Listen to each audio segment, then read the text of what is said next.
এই জম্বি শুধু বাঁধাকপি খেতে পছন্দ করত, কিন্তু সবাই চেয়েছিল যে সে তাদের কামড়াবে, কারণ যে কাউকে সে কামড়াতো সে আবার তরুণ হয়ে উঠত। একদিন সে লুকাতে গিয়ে কোনো অচেনা ব্যক্তির বাথরুমে ঢুকে পড়ল, কিন্তু মালিক তাকে ধরল। বৃদ্ধ মানুষটিকে সে কোনো বিকৃত প্রাণী মনে হলো এবং তাকে বাইরে তোলার চেষ্টা করল। এতে জম্বি রেগে গেল, সে বৃদ্ধের মাথা কেটে ফেলল এবং পালিয়ে গেল। বৃদ্ধ ব্যক্তি খুব রেগে গেল, কিন্তু পরদিনই সেই বৃদ্ধ হঠাৎ তরুণ হয়ে গেল। সবচেয়ে গুরুত্বপূর্ণ হলো সে সহজেই বাথরুম ব্যবহার করতে পারছিল। গ্রামের অন্যান্য বৃদ্ধ মানুষরাও অবাক হয়ে গেল। তারা তাকে জিজ্ঞেস করল, এটা কিভাবে সম্ভব? কিছু তো তুমি ওষুধ কিনতে এসেছিলে। বৃদ্ধ সবাইকে লাইনে দাঁড় করালো এবং তাদের হাত একটি ঝোপড়ার ভিতরে ঢুকিয়ে দিল। অন্যদিকে গ্রাহকদের হাতে কেচাপ চাপিয়ে দিল। তারপর জম্বি তাদের সরাসরি কামড়ালো। পরদিন গ্রামের সব বৃদ্ধ মানুষ তরুণ এবং সুস্থ দেখাতে লাগলো। তাদের মধ্যে কৃষিকাজ করার অসীম শক্তি ফিরে এলো। এমনকি একজন যার পা খারাপ ছিল এখন সে বোল্টের মতো দ্রুত দৌড়াতে লাগলো। অর্থ উপার্জন করা বৃদ্ধ তার পুরো পরিবারকে ছেড়ে ছুটি উপভোগ করতে হাওয়াই ভ্রমণে গেল। তার ছেলে ব্যবসা সামলাতে শুরু করলো এবং তা আরো বড় করে তুলল। শীঘ্রই তরুণ হতে চাওয়া মানুষরা ক্রমাগত আসতে লাগলো। পাশের গ্রামের মানুষরাও আসতে লাগলো। তাদের পুরনো নির্জন পেট্রোল পাম্পের বাইরে মানুষ দীর্ঘ লাইনে দাঁড়াতো, যাতে শুধু জম্বি তাদের কামড়াতে পারে। পরিবার জম্বির সাহায্যে অনেক টাকা উপার্জন করলো। তারা একটি ছোট ক্যাম্পার ভ্যান বানালো এবং সেখানে জম্বির নতুন বাসস্থান তৈরি করলো। সে যত ইচ্ছে বাঁধাকপি খেতে পেত।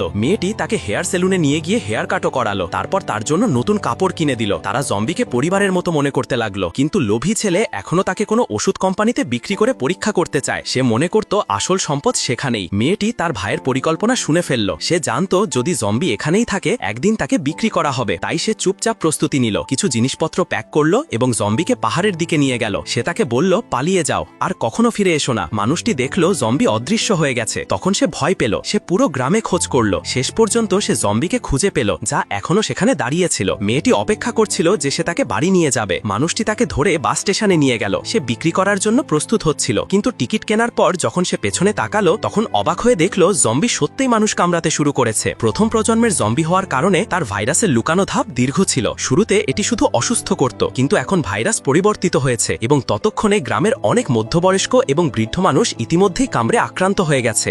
টিকটকে 3000 লাইক সঙ্গে 10,000 ভিউ, মাত্র 90 টাকা। কিনতে হলে এই নম্বরে হোয়াটসঅ্যাপে SMS করুন।